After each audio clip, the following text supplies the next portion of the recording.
Bonjour à toutes et à tous et bienvenue dans le Mug Now Tech. Nous sommes le 20 avril 2023. Dans 2 jours, c'est le Battle for et ça régale.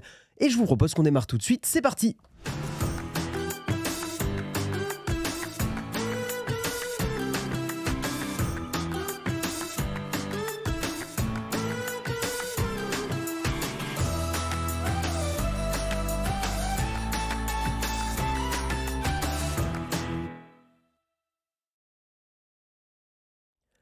Ouais, j'ai dit 2 jours. Oui, bon, c'est plus 1 jour. C'est vrai que c'est le week-end. Donc dans ma tête, j'étais là, oui, ça commence samedi. Oui, non, vous avez raison.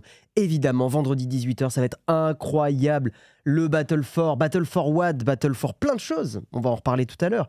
Comment ça va les gens? Salut Poppy, salut El Mama, salut à ceux qui nous sub aussi dès le matin. Ça régale. Merci Lex Swiss pour les 6e mois d'abonnement. Merci à toi. Merci. Noirvent qui vient de sub à l'instant, 4e mois avec son Prime, merci énormément. Merci Yves Castel aussi pour ton sub. Et il y a une personne qui a du sub hors live qui est Erwan Kenobi, très bien, qui avait mis même un message, très bien. Bah, merci à vous toutes et tous, ça régale. Salut Leiti Schlopa, bienvenue à toi. Je décale un petit peu l'écran du chat. Toujours pas public les donation goals. Ça arrive, Samuel. Beaucoup de choses à gérer, comme tu t'en doutes. Salut Bistropixel, bonjour les gens. Bonjour les Jérôme. Pourquoi tu t'appelles Jérôme aussi, c'est ça? Ceux qui se lèvent, ceux qui conduisent, ceux qui prennent leur café, ceux qui combattent, ceux qui sub, les ghosts, les modos. Salut à tous. Eh bien écoute, tu as fait un joli tour de table.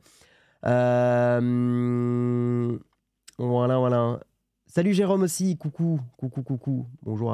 Bonjour à ceux qui nous rejoignent. Bon, et oui, comme je l'ai dit, donc effectivement, j'ai dit dans 2 jours, mais c'est un peu un abus de langage. Oui, plutôt dans 1 jour, c'est le Battle for, donc ça commence vendredi à 18 h. J'en parle dès le début du mug parce qu'effectivement, on en reparlera. Hein, ça sera, voilà, on va faire un mug, on va faire 1 heure d'actu à peu près, et ensuite on va prendre les 20-30 minutes de fin de mug pour justement reparler un petit peu du Battle for, vous montrer le planning, les donation goals. C'est vrai qu'on a bien finalisé la chose. Et alors, est-ce que ça va marcher? Est-ce que le navigateur, bien sûr, nous affiche pas, comme d'habitude? Hop là, voilà. Donc, on a bien avancé sur, effectivement, pour finaliser tous les donation goals. On en reparlera tout à l'heure. Il y a aussi, donc, comme je l'ai dit, le planning. On vous remontrera ça. Mais effectivement, nous serons donc... vous pouvez noter ça dans vos agendas à partir de vendredi 18 h, même 18 h 30 en fait, sur la chaîne Nowtech Team. Nous serons là pour récolter des dons pour Handicap International et Premier de Cordée, et on aura plein de copains et de copines streamers. Donc ça va être trop bien. On a prévu plein de challenges, on a prévu plein de belles bêtises, et c'est ça qui régale, et ça va être trop rigolo et trop bien.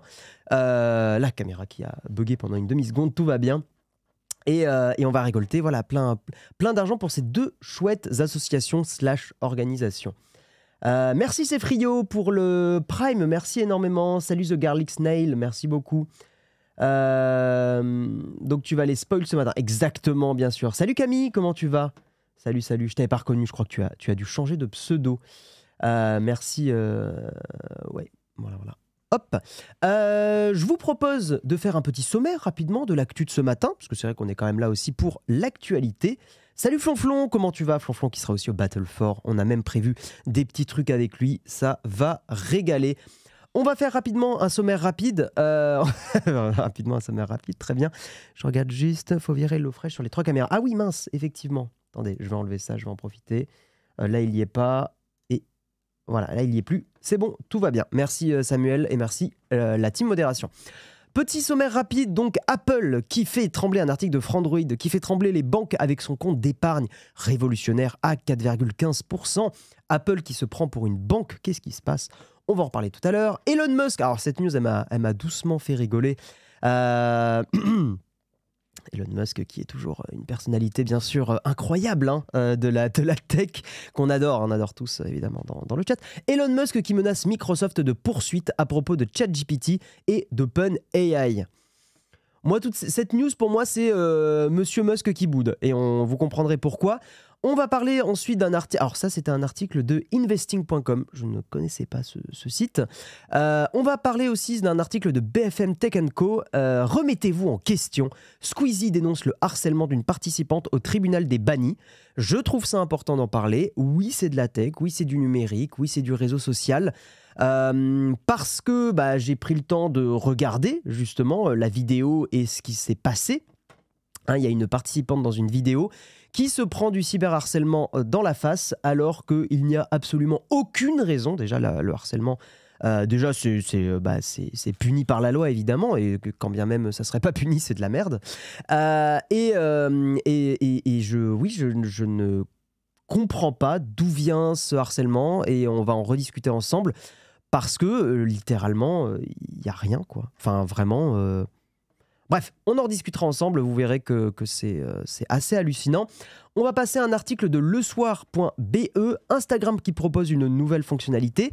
Assez intéressant, il y a un petit truc à analyser sur ça, donc on en reparlera. Instagram qui propose une nouvelle chose, je crois pas que ça soit encore en place. Tiens, je vais regarder sur Insta tout de suite, voir s'ils ont déjà rajouté le truc. Hardisk, calme-toi.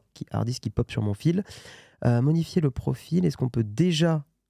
Lien, voyons voir. Ajouter un lien. Ouais, peut-être que c'est déjà en place. Ok, on en discutera ensemble. Si on a le temps, on traitera 2 petits articles un peu plus tard dans l'émission. Une image générée par IA qui remporte un prestigieux concours photo. On a déjà traité un peu des articles du même style, mais je trouve ça intéressant. Je trouve que l'image est assez chouette. Et effectivement, elle a un côté... elle n'a pas un côté spécialement intelligence artificielle. Donc je trouve ça intéressant d'en discuter. Et encore une fois, si on a le temps, on parlera de Snapchat qui ouvre son IA à la ChatGPT au grand public. Alors, a priori uniquement dans l'application Snapchat. Et promet moins de dérives. Bon, on verra si on a le temps d'en rediscuter. Et puis nous passerons un petit moment pour reparler du Battle for. Je vous propose qu'on attaque tout de suite sur le Kawa. C'est parti.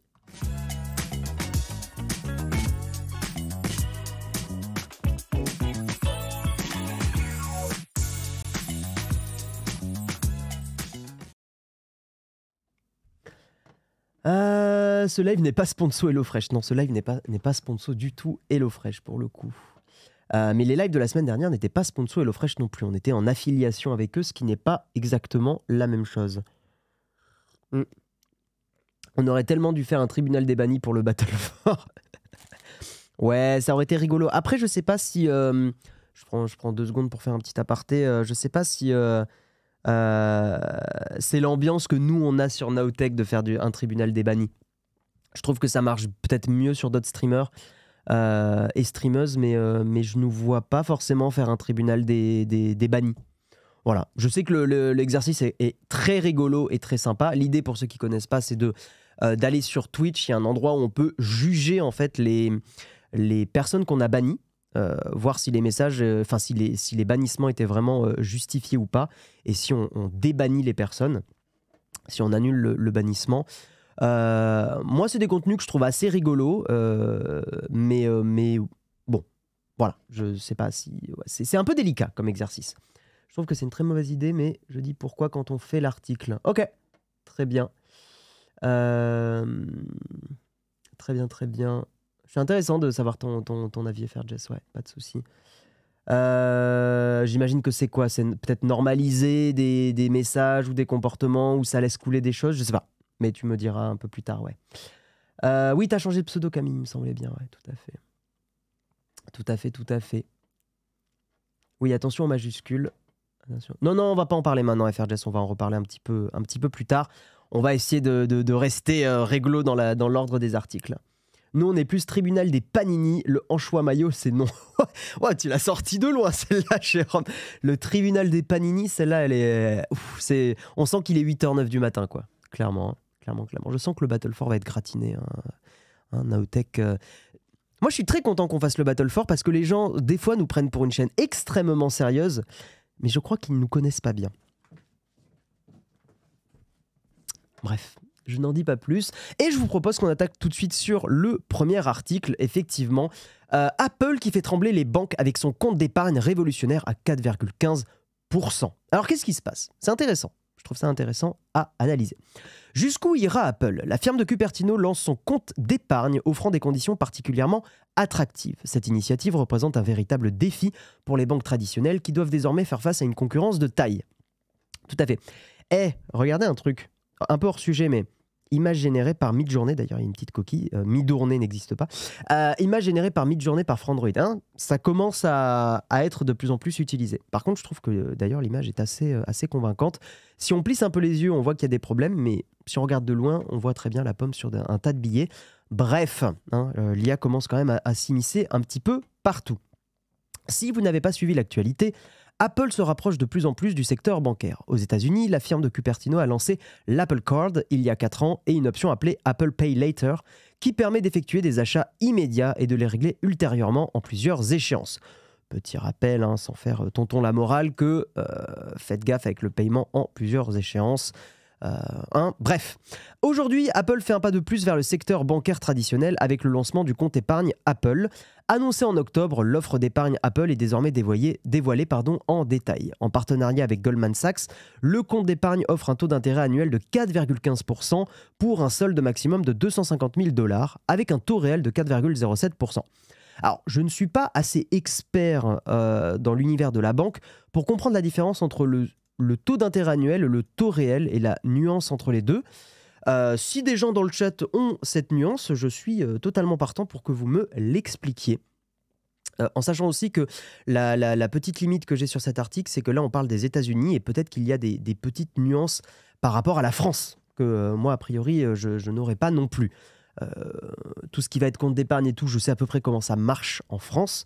Mais c'est vrai qu'aux États-Unis, je ne sais pas s'il y a des nuances importantes à comprendre et à différencier. Le compte ne comporte aucune commission et n'exige pas de dépôt minimum ou de solde minimum. Très bien. En comparaison avec les banques américaines traditionnelles, Apple propose des taux d'intérêt compétitifs. Si certaines banques offrent des taux pouvant atteindre 5%, d'autres comme Chase et la Bank of America proposent seulement 0,01% sur leur compte d'épargne traditionnel. Cependant, il est à noter que les taux d'intérêt du compte d'épargne Apple sont susceptibles de fluctuer. Bon, ça, oui, très bien, ça peut toujours fluctuer. Même en France, c'est déjà le cas. Tient compte d'une projection de l'inflation et ou des taux directeurs. Ok. Cela doit être... Ah, c'est les impôts? Ça peut être les taxes ou les impôts. D'accord, merci pour la précision. Ok. Avec la pub pour Sorama à côté, c'est parfait. Ah ouais, j'ai pas vu. Ah oui, effectivement. Ouais, c'est bien calé cette pub, tiens. Cependant, il est à noter que les taux d'intérêt... Très bien.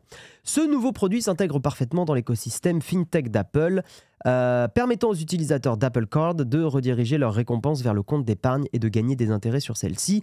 La simplicité d'utilisation et l'intégration avec l'application Wallet renforcent l'attractivité de l'offre pour les utilisateurs d'iPhone, dont la part de marché aux États-Unis dépasse 50%. C'est vrai que nous, en Europe, c'est un peu différent, mais aux États-Unis, une personne sur deux a un iPhone. Le compte d'épargne d'Apple représente une menace pour les banques traditionnelles. Moi, c'est ça que je trouve intéressant à analyser. Et les startups fintech qui peinent à rivaliser avec la puissance et les ressources d'Apple.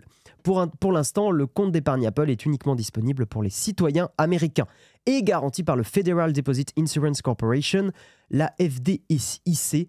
Oui, nous, en Europe, on a en général effectivement une garantie. On a également une garantie. Je crois que c'est à hauteur de 100 000 € en règle générale, cette garantie. En France, en tout cas en France, c'est 100 000 € pour certains livrets d'épargne. Quant à une éventuelle disponibilité en France, cela semble difficile effectivement pour le moment. Il commence à peut-être y avoir des discussions ou quoi, mais effectivement pour l'instant en France, on n'a pas encore le compte Apple. Et les cartes bleues Apple et on va dire la banque Apple pour faire un petit raccourci. Et moi, ce que je trouve intéressant à analyser, c'est effectivement, je trouve qu'il y a un vrai problème sur le fait que encore une fois, les GAFAM commencent à avoir une telle omniprésence dans notre vie, mais dans n'importe quel pan de notre vie. Et je trouve ça un peu dérangeant, le fait qu'une entreprise qui vend des produits soit aussi l'entreprise qui est responsable de l'argent que j'ai sur mon compte en banque. Pour vous faire un petit parallèle, c'est comme si vous aviez une banque chez Carrefour et que ce soit le même endroit où vous fassiez vos courses, quoi. Ou d'avoir un compte en banque chez, je sais pas, alors certains diraient, mais on a déjà la même chose chez quoi? Chez La Poste, il y a des comptes en banque ou pas? Je sais pas. Mais en tout cas, vous voyez un peu l'idée, c'est que je trouve que c'est assez... Mentalement, j'ai un problème, en tout cas personnellement, dans le fait d'avoir, je sais pas, d'avoir l'idée qu'un MacBook, donc un produit Apple, l'idée que cette même entreprise puisse aussi gérer mes comptes financiers. Enfin, gérer mon argent, quoi. Je trouve qu'il y a un truc mentalement qui me pose problème. J'ai l'impression que pour moi, ce sont des choses qui devraient être complètement séparées. Et pour moi, une entreprise qui vend des produits, on va dire comme Apple, quoi, du matériel tech, je trouve ça un peu dérangeant que ça soit en même temps... Ouais, c'est la Banque Postale, c'est ça. C'est le matin, hein, c'est un peu dur. Je trouve ça un peu dérangeant que cette même société puisse aussi proposer des... Alors, proposer des produits bancaires à la limite, mais commence à devenir petit à petit une vraie banque avec les mêmes possibilités qu'une vraie banque. Je trouve qu'il y a un truc qui me pose problème. Voilà. Mais peut-être c'est moi, hein. Peut-être que je suis un peu bizarre, peut-être que je suis très franco-français. Voilà, je sais pas. Pour Carrefour, c'est la nourriture qui finance les... Auchan a déjà la banque Accor.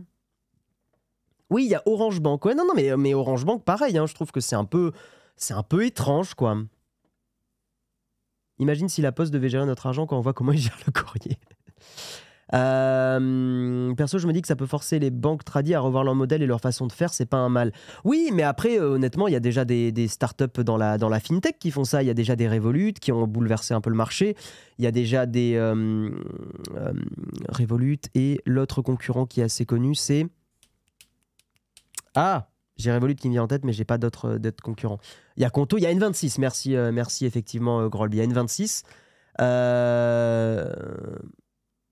Guillaume de Gauche rappelle aussi à quoi servent les fonds du livret A, financement, logement social. Ici, les fonds serviraient à toute autre chose. Oui, non, a priori, effectivement, Apple qui vous propose un livret d'épargne, c'est de l'argent qui va être joué en bourse. Non, mais ça ne me surprend pas. Ça ne me surprend pas. Lydia qui bouleverse elle aussi le marché. Et je trouve que Lydia propose des trucs qui sont assez intéressants. Lydia a quand même simplifié le...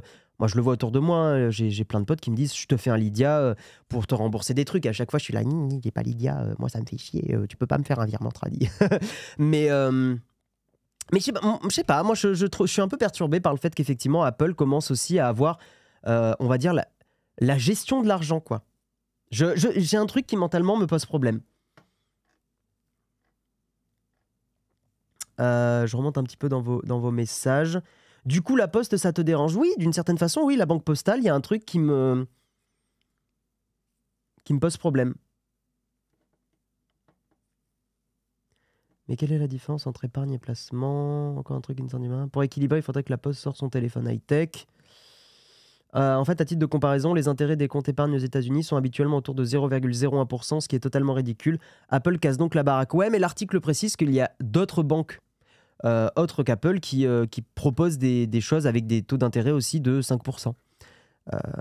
Voilà, si certaines banques offrent des taux pouvant atteindre aussi 5%, c'est précisé dans l'article. Voilà, ici.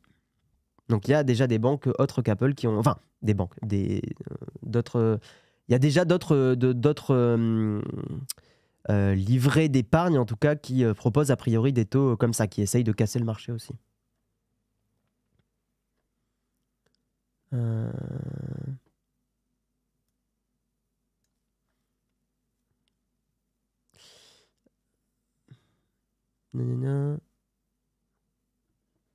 Pour le coup, c'est vraiment ridicule parce que la Banque Postale existe depuis longtemps. Mais c'est pas ridicule. Après, en fait, la grosse différence avec la Banque Postale, c'est que on n'est pas sur un GAFAM. En fait, encore une fois, je pense que tout ce débat repose sur le fait que là, on discute des GAFAM. Ou alors maintenant, je sais qu'on dit plus GAFAM, on dit MAM ou je sais plus. Enfin, il y a un autre nom vu que c'est plus Facebook, c'est Meta, blablabla. Mais je trouve que le terme GAFAM est resté. La problématique et ce que j'essaye d'expliquer, c'est que effectivement, il y a plein de livres. J'avais lu un livre sur ça aussi, sur les GAFAM. Comment il s'appelait? GAFAM? Je sais plus, j'ai plus le titre exact. Mais qui montre qu'effectivement, des ultra-sociétés commencent à contrôler tout un pan de nos vies. Le simple fait que vous soyez là ce matin, c'est Amazon. Voilà, le Twitch, c'est déjà Amazon. Donc, c'est contrôlé d'une certaine façon par Amazon, indirectement. Il n'y a pas Jeff Bezos qui est en train de regarder le live pour dire... Mais vous voyez ce que je veux dire? La majorité du temps qu'on passe aujourd'hui sur Internet, ce sont déjà les GAFAM. Donc bientôt, ça sera aussi nos finances qui seront contrôlées par les GAFAM. En fait, si vous voyez, on est... Alors après, je sais que c'est un sophisme, le sophisme de la pente glissante, de dire aujourd'hui, c'est comme ça, donc ça pourrait être pire dans le futur. C'est un sophisme. Mais il n'empêche que on est quand même en train de glisser vers une société, où on a de plus en plus de choses de notre vie qui sont contrôlées par d'énormes sociétés. Notre numérique est, pour la plupart des gens ici dans le chat, contrôlé par Apple déjà. Maintenant, vous aurez potentiellement votre argent d'ici 5 à 10 ans aussi contrôlé par Apple. Et en fait, ça donne un pouvoir, encore une fois, énorme à ces sociétés qui vont pouvoir faire ce qu'elles veulent. Alors, elles pourront éventuellement se faire un peu taper sur les doigts par les États, mais honnêtement, regardez les amendes que met l'Europe aux GAFAM, en tout cas pour parler de nous et de l'Europe, c'est quand même globalement assez ridicule. Et en général, ces entreprises-là, les GAFAM, essayent de gratter au maximum pour continuer d'imposer leur monopole. Donc, contrôler, il faut arrêter le complotisme. C'est pas du complotisme. C'est pas parce que j'utilise le terme contrôler que c'est faux. On est loin du complotisme. Je veux dire... Quand tu vois que c'était combien? C'était 1 heure.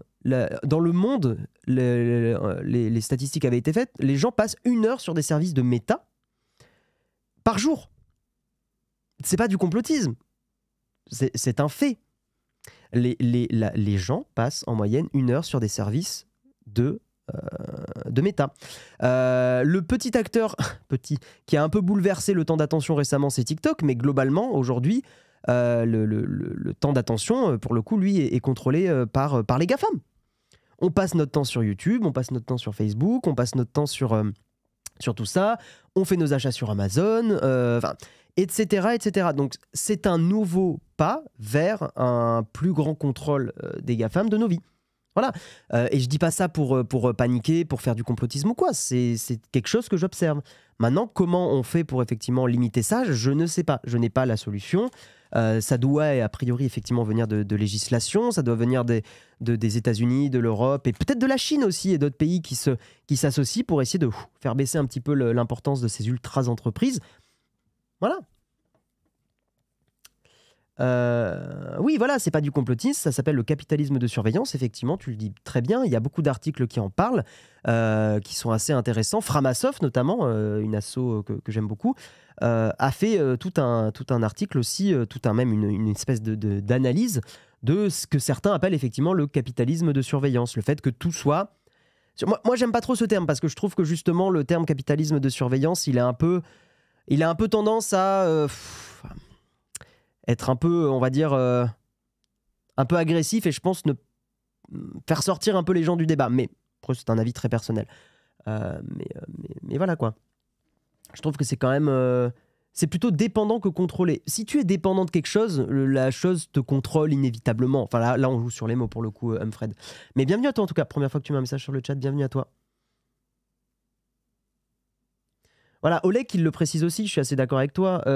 La banque postale permet un accès plus facile aux produits bancaires et aux petits comptes difficiles, encadrement strict, etc. Une banque GAFAM, oui, t'as raison, Oleg, ce qui les motive, c'est pas ça. Ce qui les motive, c'est générer du profit. Et encore une fois, c'est pas un gros mot de dire que les entreprises essayent de générer du profit. Même Nowtech aussi, on est une entreprise, on essaye de générer du profit. Après, la finalité derrière, elle peut être différente en fonction des entreprises, de la morale des personnes qui dirigent les entreprises. Nous, typiquement sur Nowtech, l'objectif est de créer de l'emploi. C'est une motivation de Jérôme et c'est une motivation que je partage aussi. Et c'est une motivation aussi des personnes qui bossent sur la chaîne. Mais effectivement, le propre d'une entreprise est de générer du profit. Voilà, tout simplement. Et Apple ne créez pas ces comptes-là pour vos beaux yeux. Et encore une fois, le problème de la dominance des GAFAM, c'est que le jour où tout le monde sera chez Apple, pour le faire un peu vulgairement, ils diront « Oh, bah tout le monde y est !» Eh bien, allez, on baisse le taux d'intérêt, vous êtes enfermés chez nous, hop, allez. Voilà. Le problème avec Apple et sa banque, comme d'autres qui font banque et commerce, c'est que si tu achètes ou épargnes chez eux, tes données sont utilisées à des fins commerciales, alors qu'une banque tradie, c'est beaucoup plus réglementé et moins risqué car une société extérieure à vos autres sites d'achat. Ouais, mais ça, je sais même pas s'il n'y a pas des moyens pour les banques actuelles de douiller et de revendre tes données. J'avoue. Sacré petit bout de GAFAM, j'avais pas vu ton message, franchement. Contrôlé par les GAFAM, pas encore, mais contrôlé par Notech, ça vient de me démolir. Ah, contrôlé par Notech, c'est bien ça. Ça, c'est bien. Mais voyez ce que je veux dire? Je sais pas si vous êtes d'accord avec moi, vous avez le droit de pas être d'accord, mais je trouve qu'effectivement, voilà, je trouve cet article intéressant parce que il montre encore une fois petit à petit le contrôle. D'ailleurs, c'est des dystopies qui ont déjà été faites dans des romans de science-fiction, hein, des méga entreprises qui contrôlent. Là, oui, là, on est sur de la dystopie, on est bien d'accord, mais des méga entreprises qui contrôlent la vie des gens, c'est des choses qui ont été déjà un peu fictionnalisées. Je ne sais pas si le terme existe, mais vous voyez ce que je veux dire. Cyberpunk, oui, voilà. Mais après, c'est pour ça, il ne faut pas non plus tomber dans des délires. Et certains ont raison de dire attention de ne pas tomber dans du complotisme, quoi. Je crois que vous commencez à bien connaître Nowtech, qu'on n'est pas dans ces délires-là. Et que globalement, on essaye quand même d'analyser les choses à froid et de pas virer dans ces choses-là. Hein. Quand même, quand il y a eu le Covid, on était les premiers à analyser les sphères complotistes sur Twitter, quand même. Mais après, c'est normal que les entreprises cherchent à contrôler de plus en plus de choses dans nos vies. C'est que ça leur permet de générer plus de profits. Et et après je termine là, quand je sais que certains, on les a choqués quand on a dit que le système d'application de l'App Store chez Apple s'apparentait à un système un peu mafieux. Alors certains ont bondi de leur chaise en disant « Mais quoi? Mais l'App Store me protège ?» Vous avez jamais tilté qu'en disant « L'App Store me protège ?» Qui vient dans les boutiques pour dire oui, tu nous payes et on te protège? Bref, donc effectivement, le système de l'App Store avec les 30%, allez, 15% aujourd'hui, merci Grand Prince, qui sont prélevés pour avoir, oh là là, l'honneur de publier chez Apple pour que l'appli soit heureusement disponible pour tous. Hein, bref, donc tout ça, ça se discute et tout ça, c'est pas normal. On accepte ce genre d'état de fait aujourd'hui en disant oui, c'est normal, pour être chez Apple, pour être sur l'App Store, il faut payer, machin et tout. Non, ça se discute. C'est un choix, c'est une politique, c'est une décision commerciale. Mais ça se discute. Il n'y a pas de statu quo, il n'y a pas de truc qui est définitivement comme ça. La preuve d'ailleurs, et c'est du rapport de force, c'est la preuve que quand ça commence à légiférer et que ça commence à barder pour Apple, qu'est-ce qui se passe? Oh, Apple, tiens, on décide de passer à 15%. Allez, on est plus gentil. C'est du rapport de force. C'est un discours de dev qui sort de l'open source. Pas que. Même pas. C'est un discours de ça avantage plein de gens. Tout simplement.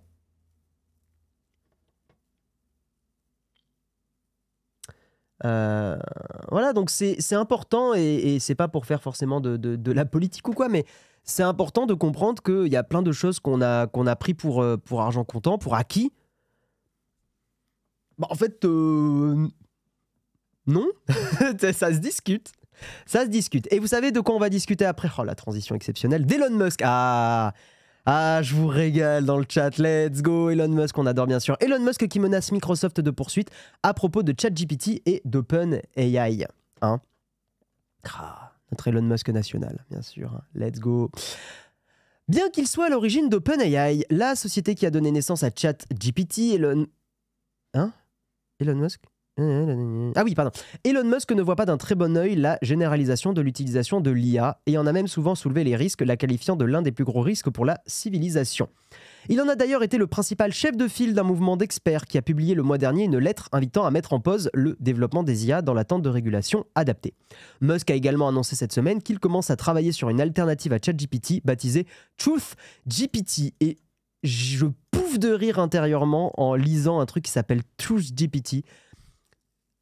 J'ai presque l'impression qu'on vit dans une parodie. Littéralement, Elon Musk qui fait un truc qui s'appelle TruthGPT. J'ai pas les mots. Tellement c'est Musk. je sais pas, ça me fume. Je sais pas comment le dire, mais quand j'ai lu l'article ce matin, j'étais là. Oh, vas-y, Musk, tu peux arrêter d'être aussi toi-même. Vraiment, c'est éclaté, quoi. Bref. Elon Musk est allé plus loin en menaçant de poursuivre Microsoft, actuel propriétaire d'OpenAI, accusant le géant du logiciel d'utiliser illégalement les données de Twitter pour entraîner son modèle d'intelligence artificielle. Alors, vous allez voir pourquoi. Parce qu'en fait, Elon Musk... En fait, il faut comprendre qu'Elon Musk, c'est un bébé. Ouais, et c'est presque pas gentil pour les bébés. Elon Musk, c'est Monsieur Je boude, c'est-à-dire quand un truc lui va pas, il va être en réaction de ce truc qui lui va pas. C'est Monsieur Caprice. Pourquoi il a menacé de poursuivre Microsoft Corporation? Parce que donc, la menace de Musk est intervenue en réponse à la diffusion d'informations selon lesquelles Microsoft allait retirer Twitter de sa plateforme publicitaire. Voilà, qui permet aux acheteurs de publicité de gérer tous leurs comptes de médias sociaux en un seul endroit. Donc en gros, Microsoft a dit Twitter, on arrête de faire de la pub dessus, parce que Twitter devient quand même un endroit... était déjà un endroit un peu toxique, mais là est en train de devenir la fête du slip. Et Musk a dit il bout de Microsoft. Ils ont entraîné leur IA à utiliser illégalement les données de Twitter, a tweeté Monsieur Musk. Il est temps d'intenter une action en justice. Et Monsieur Musk, ça te gênait pas quand t'étais au board d'OpenAI et quand t'as créé l'entreprise, hein? Bref.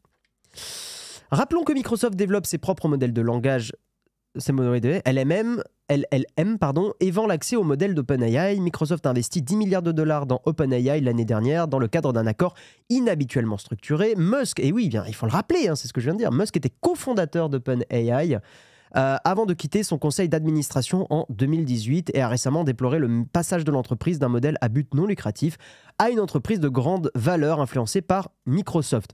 Ça aussi, ça me tue de rire. Hein. Musk qui râle que l'entreprise passe d'un modèle non lucratif à un modèle lucratif. Ça me... Vraiment, l'hôpital, la charité, tout ça, quoi. Hein. Musk, c'est terrible. Soulignons également que l'accès aux données est le nerf de la guerre du développement de l'IA. Les IA conversationnelles nécessitent des téraoctets de données. Hein. Vous savez, on l'a déjà expliqué que ça apprend avec beaucoup de data. Les données de formation provenant des réseaux sociaux tels que Twitter et aussi Reddit sont précieuses. Elles capturent des conversations informelles et les propriétaires des données sont de plus en plus nombreux à s'insurger contre cette situation et à tenter de bloquer ChatGPT ou à obtenir une rémunération pour leurs données. Là, par contre, je trouve qu'il y a un vrai débat. Effectivement, est-ce qu'une IA doit payer, enfin, les créateurs d'une IA et créatrices doivent payer pour utiliser les données d'autres services? Le débat est lancé, le chat, vous avez 1 heure.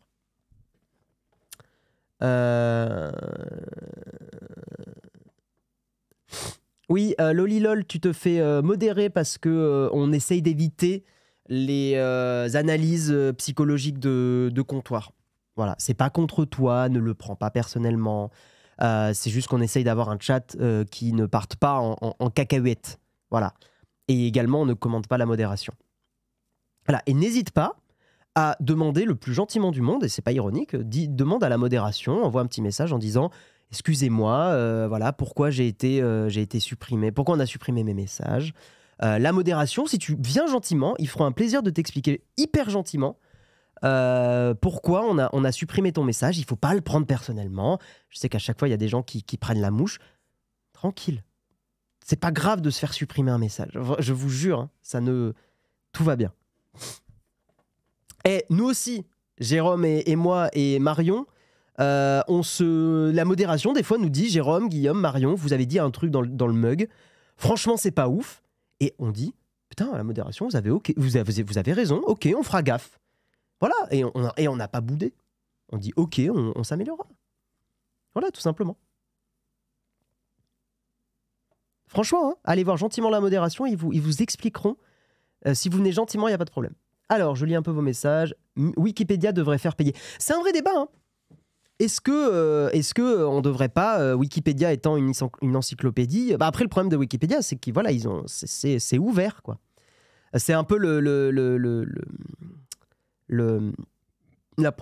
une des problématiques de l'open source, c'est que tu peux utiliser littéralement gratuitement les choses. Et il y avait déjà des plaintes de Google qui utilisaient les données de Wikipédia pour Google Assistant. Et ça avait déjà fait grincer des dents chez Wikipédia. Salut, je viens de voir que Nowtech a une chaîne Twitch. Déjà que je regarde toutes vos vidéos, je vais plus avoir de vie. Bienvenue à toi, let's go, monsieur Neretsu. Bienvenue à toi. J'espère que tu vas aimer les lives du matin. C'est un live matinal par contre, hein. Attention, on est une bizarrerie dans le Twitch game. À part des assez gros noms comme Tonton par exemple, c'est vrai qu'il y a du streamer le matin, mais du streamer aussitôt, il n'y en a pas beaucoup. Open source différent de gratuit. Tout à fait, mais alors Wikipédia pour le coup c'est du open source et du gratuit. Wikipédia fait payer, tu fais juste pas de dons. Moi j'ai fait des dons à Wikipédia pour le coup. Non, mais il y a plein de personnes hein, qui sont là le matin, évidemment. Mais le premier qui me vient en tête, c'est Tonton, parce qu'il est historiquement là depuis un paquet de temps, lui. ChatGPT utilise les données de Wikipédia pour en faire de l'argent. Il est là le problème. Bah, pourtant, je suis un libriste, hein, mais c'est un problème parce qu'on le voit ça comme un problème. Mais quand un contenu est disponible en open source et en accès libre, tu acceptes que des entreprises puissent faire de l'argent avec. Même si ça fait mal, c'est le jeu. Sinon, tu fais pas de l'open source. Et c'est dur, hein. C'est dur parce que d'une certaine façon, tu peux avoir l'impression de bosser gratuitement pour des entreprises. Mais c'est le jeu de l'open source.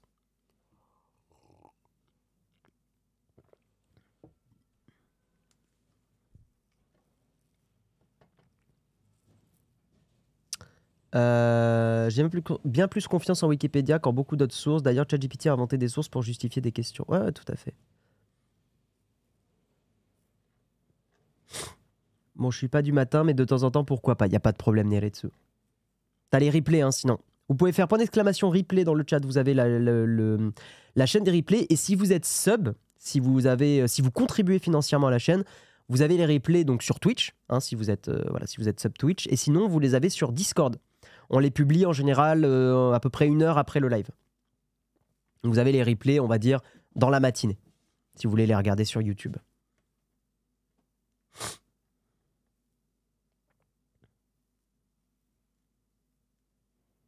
Quand je disais il y a 6 mois que c'était un enfant. Mais même un enfant est moins capricieux que Musk, hein, je vous jure.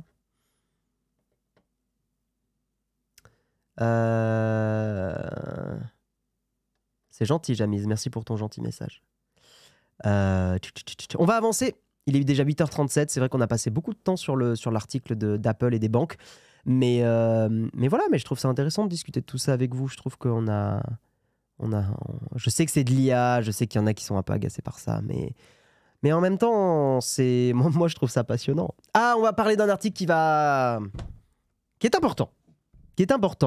FRJS d'ailleurs, c'est là, et Flonflon, c'est là où j'attends votre petit message pour m'expliquer un petit peu votre opinion là-dessus. Je trouve ça super intéressant. Je sais que tu es prêt, FRJS, mais FRJS, j'ai confiance en toi. Je sais que tu es là pour nous mettre des petites clacounettes des fois, et tu as bien raison de le faire. Des petites clacounettes virtuelles, hein, bien sûr. On n'est pas pour la violence. Vous le savez bien. Remettez-vous en question. Squeezie dénonce le harcèlement d'une participante au tribunal des bannis. Donc c'est un article de BFM TV. Une participante du public subit un cyberharcèlement depuis quelques jours en raison de ses interventions lors de la vidéo du célèbre YouTuber. Squeezie a pris la parole sur Twitter pour défendre l'une des participantes du public à son tribunal des bannis, qui subit depuis quelques jours du cyberharcèlement sur le réseau social. Le tribunal des bannis est une adaptation d'un concept utilisé par Squeezie sur YouTube. Donc pour ceux qui ne connaissent pas, écoutez bien, celui de confronter les internautes bannis d'un chat Twitch en raison d'un comportement ou de propos déplacés. D'en parler à l'instant. En plus de Squeezie et de ses 2 confrères streamers Gotaga et Kameto, des personnes sélectionnées dans le public pouvaient intervenir pour donner leur avis sur le jugement. C'est le cas de cette participante, Audrey, qui est intervenue plusieurs fois lors de la séance. Tout part du tweet d'un internaute qui interpelle le réseau social en qualifiant la jeune femme de détestable. D'ailleurs, hein, on parlait il y a 2 secondes de Elon Musk, de la modération de Twitter, le fait que les marques partent. Est-ce que ce genre de tweet qui reste en place n'est pas typiquement un exemple du fait que les marques ne veulent pas rester sur Twitter? Je ne comprends pas que... Pardon, et là, je voulais pas cliquer. Je ne comprends pas que ce tweet soit encore dispo. Et je dis pas ça pour une forme de censure ou de manipulation ou blablabla. Non! C'est un tweet qui amène à du harcèlement. C'est pas normal que ce tweet reste. Voilà, point, fin du game. Cette personne qui tweet serait la personne victime de harcèlement, elle serait la première à dire oui, il n'y a pas assez de modération sur Twitter, je comprends pas, gna gna gna, qu'est-ce que c'est que ça, Elon Musk, hein, bref. Donc le tweet c'est ça, hein. Trouvez-moi une personne plus détestable qu'elle par pitié. Point d'interrogation avec la photo. Très bien. Avec effectivement hein, beaucoup de likes, beaucoup de réponses, hein, plus de 1000 réponses. Le tweet a été vu plus de 7 millions de fois et cumule 10 000 mentions j'aime. Parmi les quelques 750 réponses au tweet, on trouve une litanie d'insultes et de critiques envers la jeune femme, non seulement ciblée sur ses interventions jugées trop premier degré, mais également sur son physique. Parce qu'évidemment, hein, les connards ne se limitent pas à ça. Squeezie, le vidéaste le plus suivi en France, est rapidement intervenu pour dénoncer le comportement des internautes. Certains pourraient imaginer que ça pourrait aussi remettre une pièce dans la machine. Bref. Ça y est, une femme donne son avis très pertinent sur des comportements toxiques et tous les détraqués de ce réseau en font un bouc émissaire. La vidéo dénonce exactement ce que vous faites ici, insulter, bâcher, harceler parce qu'on est anonyme. Remettez-vous en question, s'est indigné le youtubeur ce mercredi 19 avril. Malgré l'aspect humoristique de la vidéo, le but était également de confronter les utilisateurs à un public qui sort du contexte de la simple discussion en ligne. Moi, j'aime bien le concept de tribunal des bannis pour, à minima, cette idée que de sortir un peu les gens de l'anonymat et de montrer que oui, des messages en ligne ont un impact et que oui, tu peux pas écrire des dingues sur un chat Twitch. Squeezie en a d'ailleurs profité à plusieurs reprises pour faire de la pédagogie auprès de ses abonnés, rappelant notamment que les mots ont un impact, un fait que beaucoup de gens oublient sur Internet. Voilà. Alors, FRJS, est-ce que tu as mis ton message? Ah oui, mes deux arguments. Un, ça participe au potentiel harcèlement des personnes comme on voit ici. Tu as des millions de followers, tu ne peux pas mettre en avant une personne inconnue comme ça en pensant que ça va bien se passer. Oui, tu veux dire le tweet de Squeezie, c'est ce que j'ai dit, remet une pièce dans la machine. Deux, ça augmente la possibilité que les personnes dans le chat fassent un bon mot pour passer dans le tribunal. Ah, je l'avais pas vu comme ça, tiens. Oui, en fait, t'as peur que ça incite des gens à venir sur les chats des personnes et à insulter pour se faire ban. Ouais, je comprends. Je partage pas cette sensation pour le coup.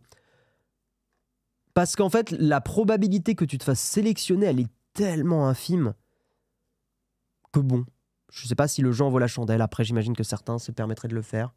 Oui, et honnêtement, et je vais continuer, je suis allé voir la vidéo. Voilà, je suis allé voir la vidéo. Putain, mais cette nana a raison de fou. Enfin, je veux dire, il n'y a pas de problème. Honnêtement, je ne vois pas le problème qu'il y a dans... Voilà. Il n'y a pas de problème. Mais 0%. Hein.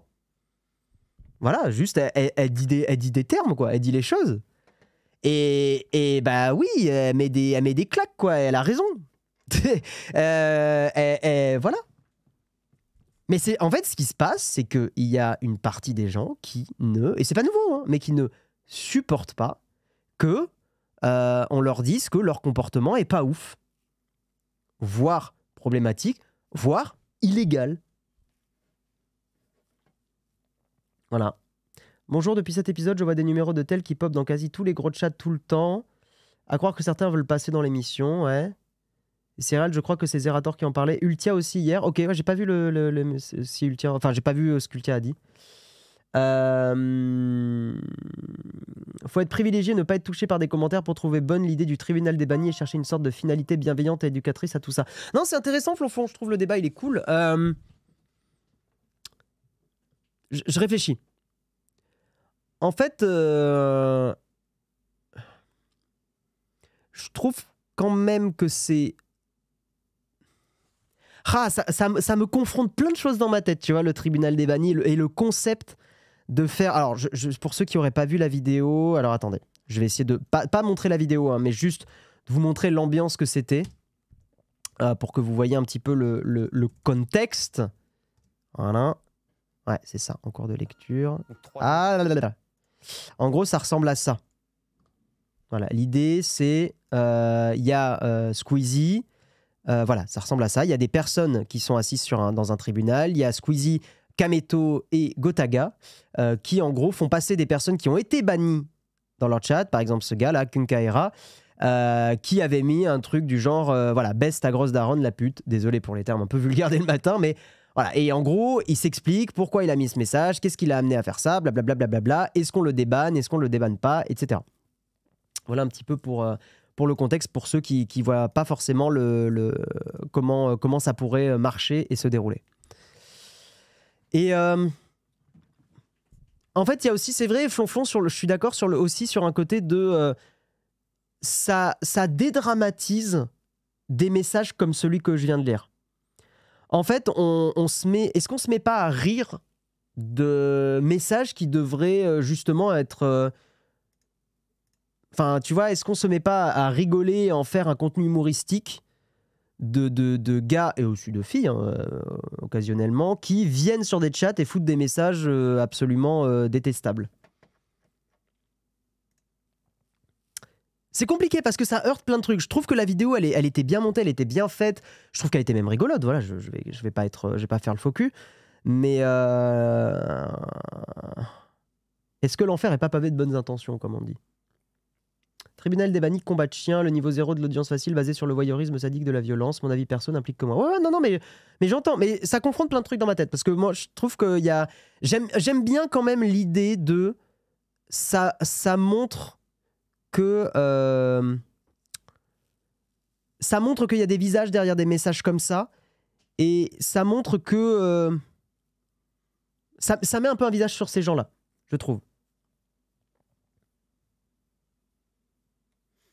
Voilà, est-ce que c'est pas un moyen d'éduquer aussi un peu? Je vous dis, je suis pas clair sur le sujet, hein, dans ma tête, hein, honnêtement. Perso, c'est vrai qu'elle m'agaçait parce qu'elle intervenait beaucoup. Je trouve que le montage donnait un peu cet effet qu'elle intervenait plus que les autres et avait plus qu'à dire. Mais ouais, mais tu vois, enfin... Mais de là à harceler... Ouais, mais en fait, Emic Sam... en fait, c'est très délicat parce que en disant que cette personne t'agace, t'as le droit de le dire, t'as le droit de dire qu'une personne peut t'agacer, mais est-ce que ça contribue pas un petit peu indirectement? Et puis, je trouve que c'est important aussi de se poser une question. Tu vois, pourquoi cette personne t'aurait agacé? Moi, tu vois, typiquement, elle m'a pas agacé. Parce que je trouve qu'elle met les pieds dans le plat. Et tu vois, est-ce que finalement, t'es pas agacé parce qu'une personne vient mettre un peu de sérieux? Et ça dit plein de choses. Ça dit plein de choses. Tu vois, pourquoi on serait agacé par cette personne? Alors qu'a priori, moi je trouve qu'on devrait pas.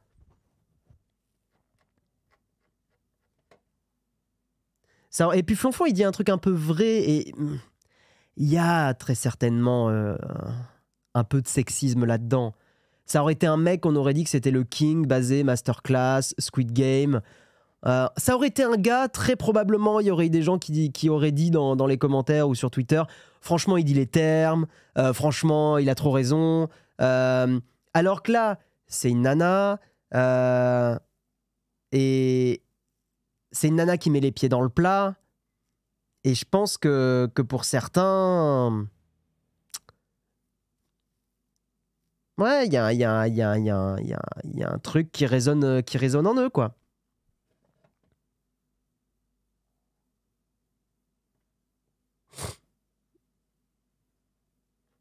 C'est intéressant quand même. Et c'est pour ça, vous voyez, les réseaux sociaux, YouTube, la tech, on parle de société obligatoirement. Je trouve le concept de l'émission dangereux, c'est faire l'apologie des comportements que tu ne veux plus voir. C'est un peu le même effet que de parler du profil parcours des... Ouf, tu vas loin là. Parcours des terroristes lors d'une attaque et d'en faire des héros. Ouais, tu vas un peu loin là, j'avoue. Surtout un moyen de faire de l'audience facile. Ouais. Ouais, il y a un côté voyeuriste. Non, mais je partage, hein, honnêtement. C'est vrai, je partage.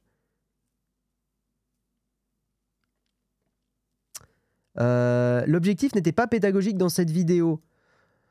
Moi, je trouve qu'il y avait de la pédagogie quand même. Il y avait de la pédagogie, mais maintenant, est-ce que cette pédagogie est rentrée? Je ne sais pas. C'est ça la question. Je pense qu'elle est perçue comme relou parce qu'elle est responsable des 2/3 des interventions du public, mais je pense que c'est le montage qui veut ça. Ouais, mais quand bien même... Enfin... Tu vois, on ne devrait pas percevoir comme relou une personne qui vient dire les problèmes. On devrait dire, elle a raison. Est-ce qu'on n'en fait pas trop pour une vidéo qui n'est censée être que du divertissement? Je trouve ça dingue, c'est polémique pour au final du contenu gratuit qu'on est libre de ne pas regarder si quelqu'un nous énerve. Le problème, darling, c'est qu'avec cet argument, tu peux tout dédramatiser. Tu peux très bien dire que n'importe quel divertissement ne pose pas de problème, alors que tu as des divertissements qui posent d'énormes problèmes. En fait, si je pousse ton raisonnement, tu pourrais très bien dire bah, du divertissement qui maltraite des animaux, il n'y a pas de problème, est-ce qu'on n'en fait pas des polémiques? Bah non, tu vois. Et je suis désolé, darling, on parle d'harcèlement d'une nana qui a rien demandé, qui a eu juste le malheur de dire son avis dans une vidéo. À un moment dans la vidéo, Squeezie parle d'un contenu pour éveiller les consciences, facile de le dire après, c'est faire du divertissement avec du contenu toxique, et même en rire en faisant passer les mecs pour des gars rigolos qui font des PowerPoint trop cool. Non, non, mais je partage plutôt, hein, Flonflon, honnêtement.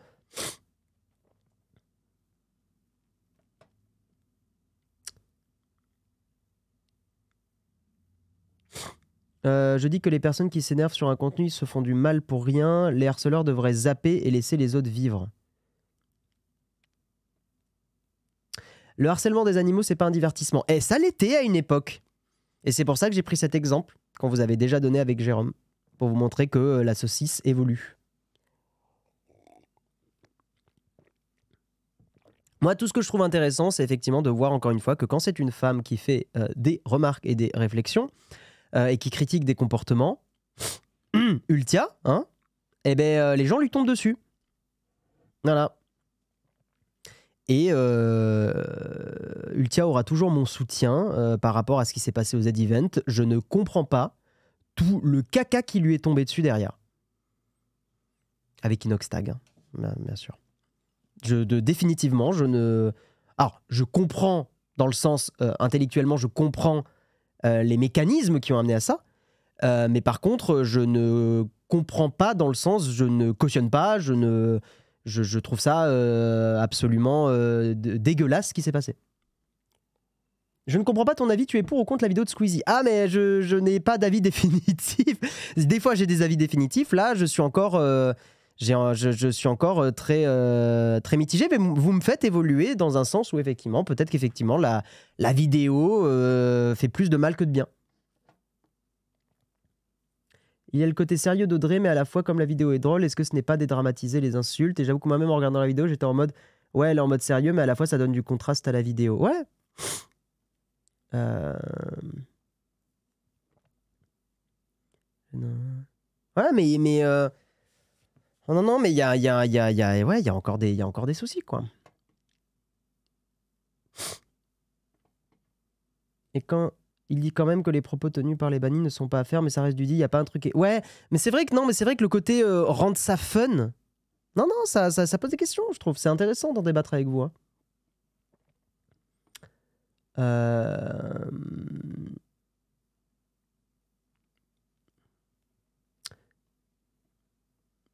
suis tellement pas d'accord, c'est une bonne vidéo, mais c'est très Twitch et donc pas bien compris par YouTube. Mais t'as le droit de pas être d'accord, hein. Bien sûr. T'as bien sûr les combats de gladiateurs étaient pédagogiques, ça apprenait l'anatomie et la connaissance des organes. Ah oui, ça apprenait plein de choses, oui.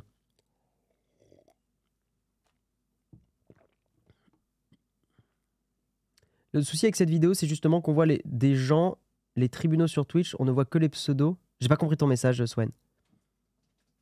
Merci pour les subs, je crois que je vous ai pas remercié. Merci Psylob, merci Doudidou, merci Manimax et Cefrio87, merci énormément. Je crois que je vous avais pas dit merci. Oh, coucou Basti, je t'avais pas vu. Pas dérangé non plus, j'ai pas compris ce que j'ai vu sur les réseaux. J'ai même au contraire, j'ai adoré son personnage dans la vidéo qui est poussé pour la blague. Ouais. Non, non, mais écoute, t'as le droit de pas être dérangé. Moi, j'avoue que les messages d'FRJS et de Flonflon et les autres messages me font un peu évoluer sur la vidéo, tu vois. Petit à petit, je trouve qu'effectivement, même si la vidéo est drôle, je trouve qu'elle amène peut-être plus de problèmes que qu'autre chose.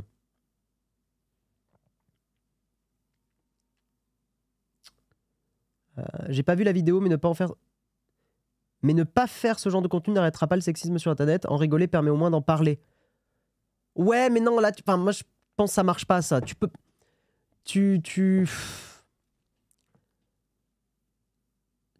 Enfin...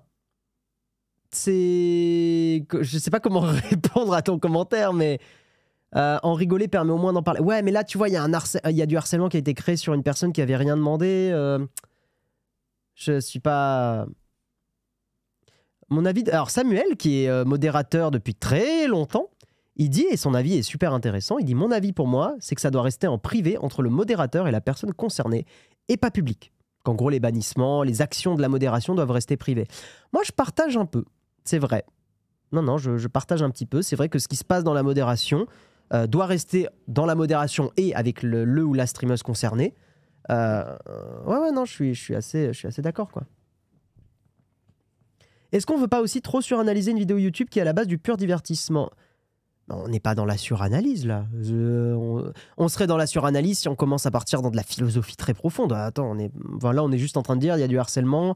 Est-ce que ça pose pas des questions de sexisme, etc., etc. On n'est pas dans la suranalyse. Hein. Je trouve la vidéo trop ambiguë. Je pense que je vais terminer là et je vais passer à l'article suivant.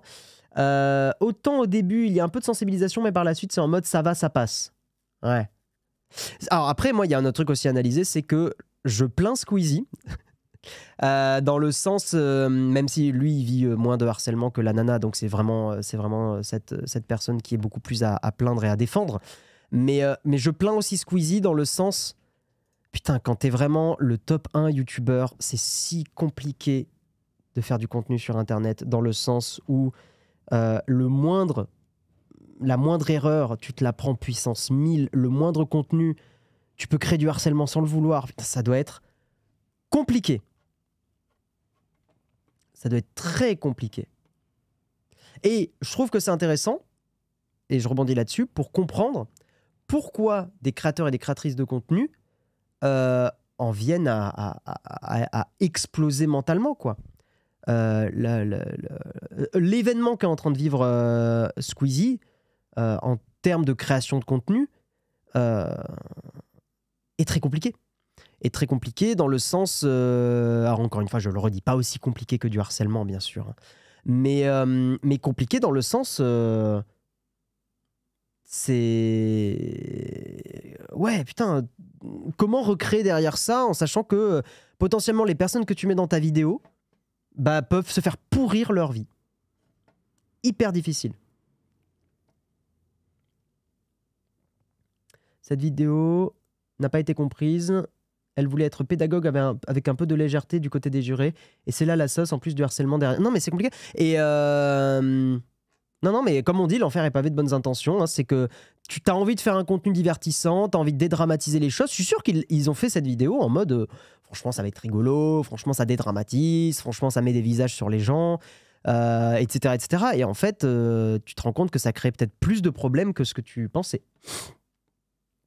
Et en fait, il faut comprendre, et je dis pas ça pour pardonner, mais c'est dur à anticiper tout ça, quoi. C'est tellement dur à anticiper. Et même si Squeezie se plaint en live derrière en demandant d'arrêter d'harceler, le mal est fait.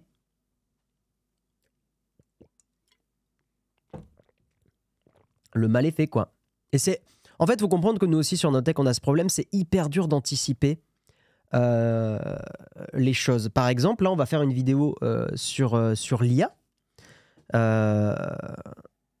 On sait qu'il y a d'autres créateurs de contenu qui ont pris des bâches absolument violents parce qu'ils ont produit des contenus sur l'IA. Et donc nous, c'est quelque chose, voilà, on a une vidéo qui est en train d'être préparée là-dessus. Est-ce que les gens vont nous tomber dessus parce qu'on met en avant l'IA, parce que pour certains, l'IA, c'est le diable? Est-ce qu'en fait, on se fait trop de films et peut-être qu'en fait, il n'y aura pas de problème? Putain, vous vous en rendez pas compte, et je dis pas ça pour faire les caliméros, mais mentalement, c'est compliqué. Allez, on va dire professionnellement, c'est compliqué d'anticiper la réaction des gens. Des fois, il suffit d'un mauvais mot ou d'une mauvaise tournure de phrase qu'on se rend pas compte au montage, tu vois. Et les gens nous disent, mais les gars, vous dites n'importe quoi. Enfin, vous êtes en train de faire de la grosse merde, quoi. Et on est là. Ah merde, oui, peut-être, en effet. C'est compliqué.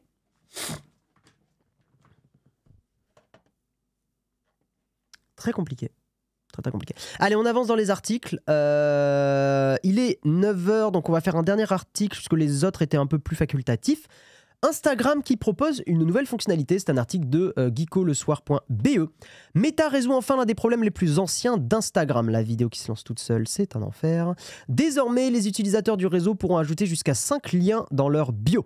C'est l'une des fonctionnalités les plus demandées que nous ayons eues. Cet aveu, c'est celui de Mark Zuckerberg. Le patron de Meta semble avoir une révélation et annonce l'arrivée d'une fonctionnalité très attendue sur Instagram. En effet, il est désormais possible d'afficher plusieurs liens dans sa bio personnelle. Waouh, la grosse news du jour, incroyable. En fait, ce qu'il faut analyser, c'est juste que Meta s'est rendu compte que les gens utilisaient des services comme Linktree, des services qui permettent d'avoir une espèce de petit portfolio. Et tout le monde mettait ça sur Instagram. Ça faisait perdre du trafic à Meta, donc en fait, et surtout de l'analyse de où les gens cliquent, hein, tout simplement. Et donc maintenant, vous allez pouvoir mettre sur Instagram effectivement plusieurs liens vers d'autres réseaux, ce qui va permettre à Meta d'avoir de la data, de savoir où les gens cliquent sur vos réseaux. Et donc de pouvoir continuer à mieux profiler votre identité.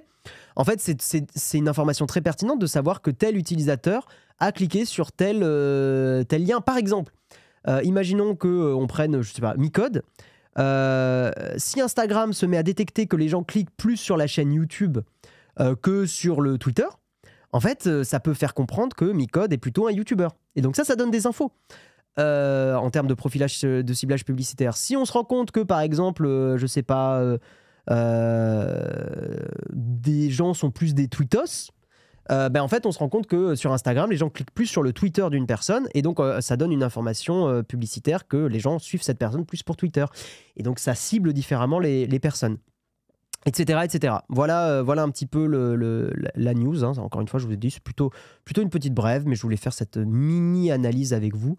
Je trouve que c'est effectivement intéressant. Et voilà, je ne sais pas s'il y a des petits messages là-dessus. J'adore le message de conclusion de l'article. Suivez Geeko sur Facebook, YouTube, Instagram. Ouais, exactement. Salut Nicolas Sympa, bienvenue à toi. Voilà. Allez, mesdames et messieurs, je vous propose qu'on passe à la petite tartine Battle 4 pour vous annoncer un petit peu plus officiellement les choses et les choses qui sont un petit peu finalisées, notamment le planning, bien sûr. Et qu'est-ce que je voulais dire oui, non, on n'a pas de sponsor sur cette semaine. Oui, je vous propose qu'on passe tout de suite à la petite tartine. C'est parti.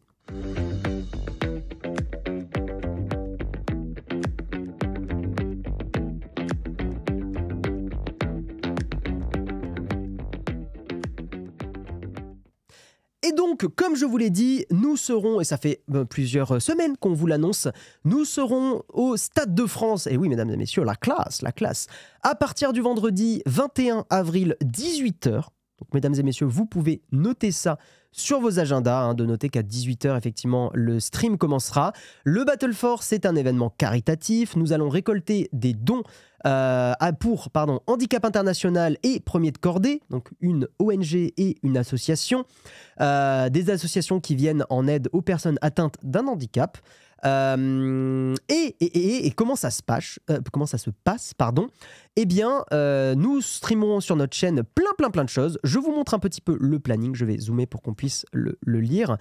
Comment ça se passe, c'est qu'en fait, nous serons donc avec Jérôme, et il y aura aussi l'équipe qui viendra petit à petit dans le week-end. Nous serons avec Jérôme et moi-même et plein d'autres copains streamers et streameuses pour faire plein de jeux, pour faire plein de choses. Et voici un petit peu le planning de ces 3 jours. Vendredi, on aura donc les premières heures, ça sera l'introduction, ça sera les premiers donation goals, on va en reparler juste après. Dans la soirée, environ à partir de 21h. Ah oui, c'est vrai que ma caméra, elle cache un petit peu le texte. Attendez, je vais essayer de décaler ça comme ça. Voilà. Dans la soirée, on va regarder nos anciennes vidéos et Karina. Et oui, l'incroyable Karina. Je veux un maximum d'emotes Karina dans le chat et je vais lancer le mouvement. J'espère que je peux les mettre, les emotes Karina. Oui, où est-ce qu'elle est, l'emote Karina? Elle est là, bien sûr. L'emote avec les jumelles, c'est celle-là, l'emote de Karina. Let's go. On va regarder nos anciennes vidéos. Donc on va regarder aussi pourquoi Karina, c'est super chouette qu'elle soit là, déjà parce que ça fait plaisir. Mais en plus, Karina est là depuis très longtemps. Elle a monté les premières vidéos de la chaîne avec Jérôme. Donc voilà, donc ça va être très rigolo de se refaire une petite piqûre de nostalgie. Ça va être trop bien. Team Karina, très très bien. J'écarte a bien raison. Dans la nuit, donc ça sera vers minuit, quelque chose comme ça, 23h minuit, on va faire des jeux d'horreur. Et si on crie, alors Karina, on ne sait pas si elle restera, il faut qu'elle ait le courage de rester. Si on crie, on donne 10 € à la cagnotte. On donnera 10 € d'ailleurs à d'autres gens, hein, pas à notre propre cagnotte. Ensuite, samedi, donc nous avons un planning assez chargé. Alors je le mets comme ça, hein, tant pis, ça coupera un peu le texte, mais c'est pas grave. Fin de matinée, parce que oui, on risque de se réveiller un petit peu tard. Fin de matinée, on va faire le Twitch Achat, le grand retour du Twitch Achat, mesdames et messieurs, c'est incroyable. On va essayer de vendre des produits nazes au chat. Donc vous pourrez, avec des dons, acheter des produits nazes qu'on vous enverra bien sûr, on les dédicacera, on fera des petits trucs rigolos. L'après-midi, il y aura plusieurs activités, des Essayer de ne pas rire avec Marion. Si on rigole, on donne 10 € à la cagnotte. On fera des classements de séries TV, vous savez que c'est la grande spécialité de Marion. Dans l'après-midi avec Flonflon, je vais écrire un morceau avec ChatGPT et le jouer au ukulélé. Le ukulélé est à l'atelier d'ailleurs. Milieu fin d'après-midi, on fera du gaming. On aura aussi une discussion tech et handicap. Donc ça, il faut que je prépare un petit peu l'interview. Vous allez voir que ça sera super intéressant. Dans la soirée, on va faire une tier list de la mauvaise foi des produits tech avec notre Léo à nous. Léo Della Reggi, Léo qui est alternant, hein, pour ceux qui a fait des mugs aussi, hein, que vous commencez à avoir pas mal. Dans la nuit, on va apprendre à Jérôme à jouer à Mario Kart. Ça va être exceptionnel. Et dimanche, fin de matinée, on ne sait pas encore ce qu'on fait. Voilà, pour l'instant, c'est encore une grande interrogation. L'après-midi, on a Basti, notre cher Basti, qui va nous faire le logo Maintenant la technologie. Naotech, hein, pour ceux qui n'auraient pas la vanne. Dans l'après-midi, on a un défi miniature avec Flonflon. Et il y a aussi Flonflon qui organise un blind test, je crois. Donc on aura plusieurs trucs à faire avec Flonflon. Fin d'après-midi, on aura du gaming ou des jeux de société. Et le soir, ça sera le rush final des dons. On devient des IA. Et je ne vous en dis pas plus, ça sera une surprise. Mais on est en train de préparer quelque chose d'exceptionnel. Et au niveau des donation goals, ça régale. Les petits donation goals qu'on a finalisés, hop, je vous les montre là, je vais juste décaler ma caméra. Voilà, on va la mettre ici. Donc, niveau des donation goals, 10 €, on se retourne pour parler à la caméra. Voilà, c'est la tradition. Le premier donation goal est un donation goal un petit peu rigolo. À 50 €, je mets ma casquette à l'envers et Jérôme se transforme en Baba Yaga. Tiens, d'ailleurs, petite coquille, je vais mettre un petit J majuscule. Hop, voilà. À 100 €, on commande la casquette et le pull marin les plus moches possibles et on doit les porter pendant le mug, évidemment. 200 € de dons, on design Paria le mug le plus moche possible et on doit l'utiliser pendant une semaine. À 500 €, on fait les jeux d'horreur. Si on crie, on donne 10 € à la cagnotte. 800 €, on fait une semaine de mug sans prononcer Apple, iPhone, iOS, Mac. Celui-là, il va être très compliqué à réaliser, hein, ce donation goal. À 1000 €, on fait des images cursed, donc des images moches et un peu bizarres, générées par IA, et la pire va devenir notre bannière.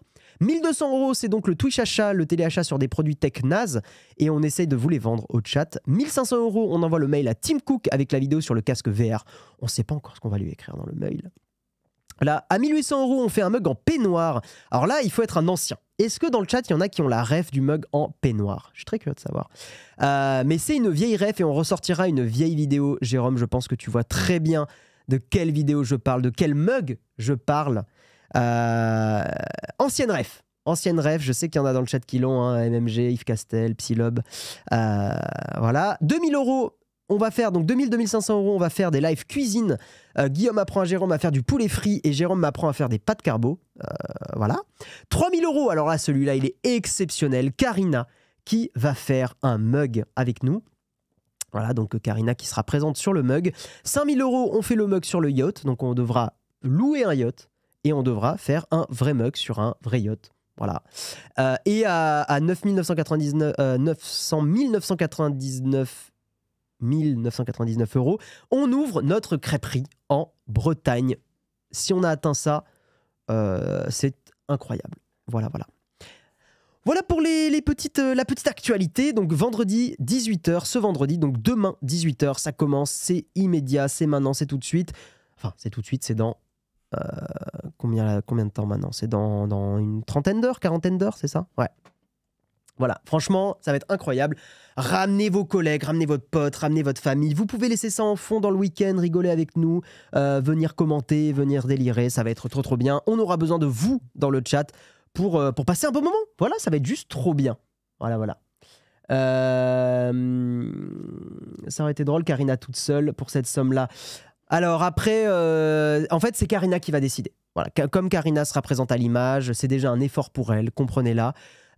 C'est elle qui décidera si elle veut être avec nous ou pas. C'est elle qui aura la main sur le mug. Voilà, tout simplement. Karina aura le contrôle du mug. Bon courage, ça va être une grosse semaine. Ça va être trop bien. Ça va être trop bien. Non, on peut pas venir sur place. C'est au Stade de France, mais c'est complètement... voilà, c'est pas du tout... malheureusement, hein, c'est pas du tout ouvert au public. Donc non, ça sera pas possible. Ça va coûter cher un yacht. Bah, nous, on met des objectifs, à vous de les atteindre. Voilà, le prix n'est pas un problème. Et là, Jérôme est en train de mourir. La comptabilité est en train de mourir en interne. Vous avez vendu Karina ou elle s'est proposée? Un peu des deux.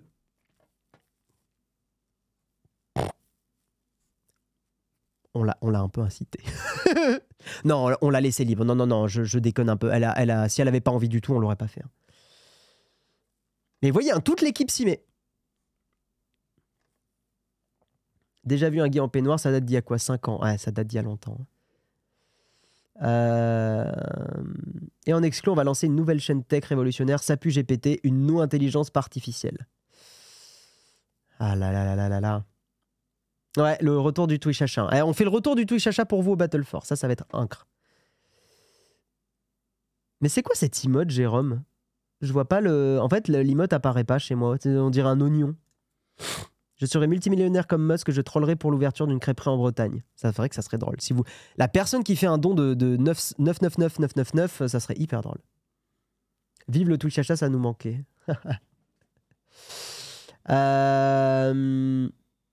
Ça manque d'un objectif DJ set de Marion ou le retour de Samuel en image. Oh, tu sais, je sais que Flonflon ramène une platine. Est-ce qu'il n'y a pas un moment où je lui piquerai pas sa platine? Parce que je peux mixer. Fut une époque, j'ai été producteur de musique. Et ce n'est même pas une anecdote fausse. Après, il y a producteur et producteur.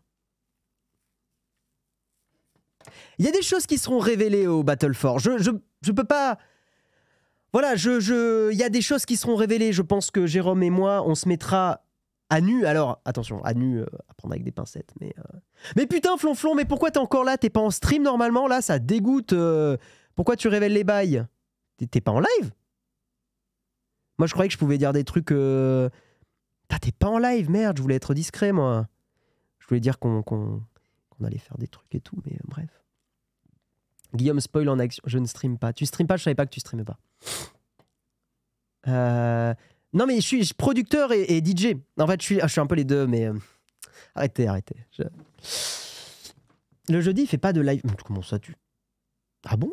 Bon, attends, le nombre de fois que je... Mais quoi? Les propos de Guillaume n'engagent que lui. Ah, mais il y a beaucoup de moments où on... Oh, ça va être terrible. Ça va être incroyable. DJ Mourite. Non, mais DJ Mourite, arrêtez de révéler les choses. Arrêtez. Il y a peut-être des petits morceaux sur YouTube. Arrêtez de tout révéler, là. Attention, il y a la promo du Battle 4 au backseat de ce soir. Oui, tout à fait. D'ailleurs, j'ai envoyé un petit message. En fait, normalement, le dimanche après-midi, Guillaume Spoilman, mais le dimanche après-midi, c'est un peu le moment où on... Donc dimanche après-midi à partir de 17h, quelque chose comme ça, 16-17h, c'est le moment où on va faire plein de petits jeux avec d'autres copains et copines. C'est le moment où j'ai proposé à Jean Massier, c'est le moment où j'ai proposé il y a d'autres à Joe Coco aussi de venir jouer un peu avec nous, à Patrick Béja. Il y a un autre streamer que vous connaissez pas, Vincent Chabrette aussi. Faut que je lui propose, je lui ai pas envoyé un message, mais c'est un peu le moment où on va faire des petits jeux de société, un truc un peu plus chill avant le rush final. Donc voilà, c'est un moment fin d'après-midi. C'est là où j'ai mis gaming ou jeux de société dans le planning. Là, hein, gaming ou jeux de société, c'est un peu petit, mais voilà. C'est le moment un peu plus calme, un peu plus chill, où on fera des jeux. Il y a une interview de Guillaume sur YouTube où il y a tous les dos. Une interview exceptionnelle. Faut que je tape quoi pour la trouver, Flonflon. Guillaume / Flonflon, quelque chose comme ça. Veridisco. Putain, il est BG de fou, hein. Je sais pas qui c'est. BG de fou. Je parle évidemment de Flonflon, bien sûr. Vous savez qu'on a... Flonflon et moi, on a dormi ensemble. Oh putain, je l'ai dit. Merde. Merde, putain, Flonflon, je suis désolé. Vite, vite, vite, je coupe, vite. Ouais.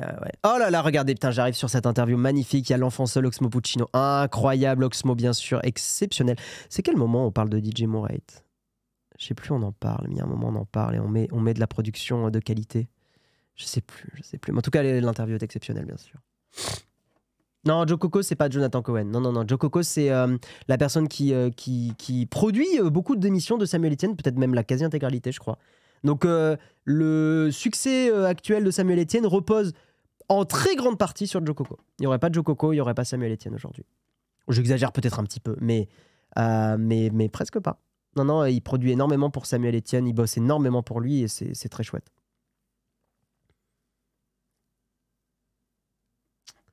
Je vais regarder cette vidéo. Bah écoute, n'hésite pas, c'est cool.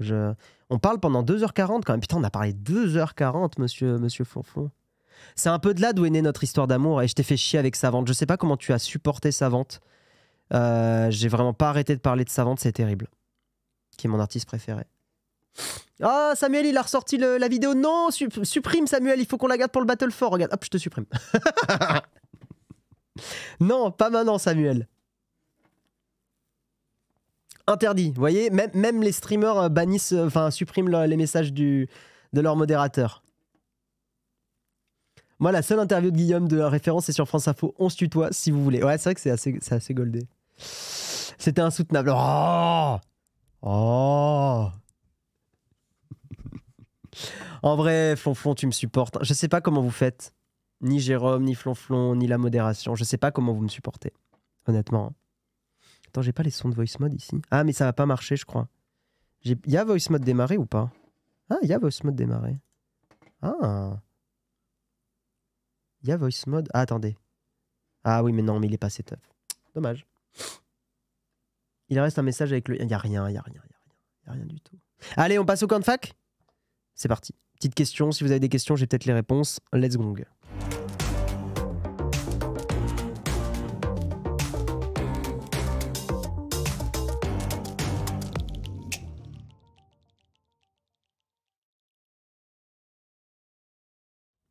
Tu dis quoi, Oleg? Je crois que c'est la première fois que ça ose effacer un modo. En grève, manif, on crame tout. Ah, attends. J'ai besoin d'une réponse à ce que tu viens de dire, monsieur Oleg. Attends. On va faire ça ensemble. C'est important. Parce que là, tu me mets en panique. Si la modération commence à se mettre en grève, on va devoir employer les grands moyens. Alors, c'est très important. Je tiens au bon... Tiens, je vais mettre là. Je tiens à la bonne ambiance. Peut-être là, c'est mieux. Alors, je suis streamer sur Twitch et j'ai fait l'erreur de supprimer un message d'un modérateur. Maintenant, les modérateurs sont en colère, tel de bons Français. Et je dois trouver un message pour calmer leur animosité. Aide-moi. Alors, qu'est-ce que me dit ChatGPT? Là, j'ai vraiment besoin de ChatGPT. Vous pouvez commencer par présenter des excuses sincères à vos modérateurs pour avoir supprimé les messages dans leur... Alors, peux-tu me dire... Peux-tu m'écrire cette excuse sincère? M'écrire des excuses sincères. Alors, cher modérateur, je tiens à vous présenter mes sincères excuses pour avoir supprimé le message d'un de vos collègues. J'ai agi trop rapidement et sans prendre en compte les conséquences de mes actions. Je comprends maintenant que cela a été une erreur et je suis prêt à travailler avec vous pour trouver une solution. Je comprends que vous êtes en colère. J'ai créé des tensions, bah oui. Je tiens à vous assurer que je respecte le travail que vous faites pour maintenir notre communauté en ligne et je suis prêt à faire tout ce qui est en mon pouvoir pour éviter que cela ne se reproduise. Je suis ouvert à vos commentaires. Super. Sincèrement, votre nom. Ah, je suis votre nom maintenant. Très bien. Merci. Tu ne dis plus fluxeur, Jérôme. Tiens, on va demander. Que penses-tu du terme fluxeur pour dire streamer? En tant qu'intelligence artificielle, le terme Je peux vous donner des informations est un néologisme français pour désigner les personnes appelées streamers. Il est compréhensible et utilisé par certains. Bah voilà, ChatGPT, c'est de la merde. Voilà, voilà. Voilà, là, super. Pas ouf, quoi. Pas ouf, pas ouf. Bref, hein, ChatGPT. Il porte bien son nom. Guillaume utilise ChatGPT et remplace les modos, ça tourne mal. Titre de la prochaine vidéo YouTube. Que quelqu'un donne un mouchoir à Guillaume par pitié. Oh, désolé d'être un humain, Pierre Routz. Hein. Excuse-moi. Voilà. Désolé. Vraiment, désolé. Tu sais, voilà. J'ai rien à dire. Si, attends, je suis bête, pardon. Hop. Je suis streamer et je renifle un peu parce que je suis malade. Ça agace des viewers. Peux-tu m'écrire un message d'excuse sincère? Alors, c'est pour toi, Pierre Routz. Cher viewer, je tiens à m'excuser sincèrement pour le bruit de reniflant que vous avez pu entendre lors de mes streams récents. Je suis malade en ce moment et bien que j'essaye de minimiser les perturbations pendant mes diffusions, je comprends que cela puisse être agaçant pour vous. Je tiens à vous assurer que je fais de mon mieux pour récupérer au plus vite afin de vous fournir la meilleure expérience possible à tous les viewers. Votre soutien signifie beaucoup pour moi et j'apprécie grandement votre patience et votre compréhension. Encore une fois, je m'excuse, voilà, pour les inconvénients. Je suis votre nom, bien sûr. Voilà, j'espère que ce message d'excuse sincère te va. Sinon, utilise les mots du gouvernement pour apaiser réquisition et 49.3. Ah bah attends.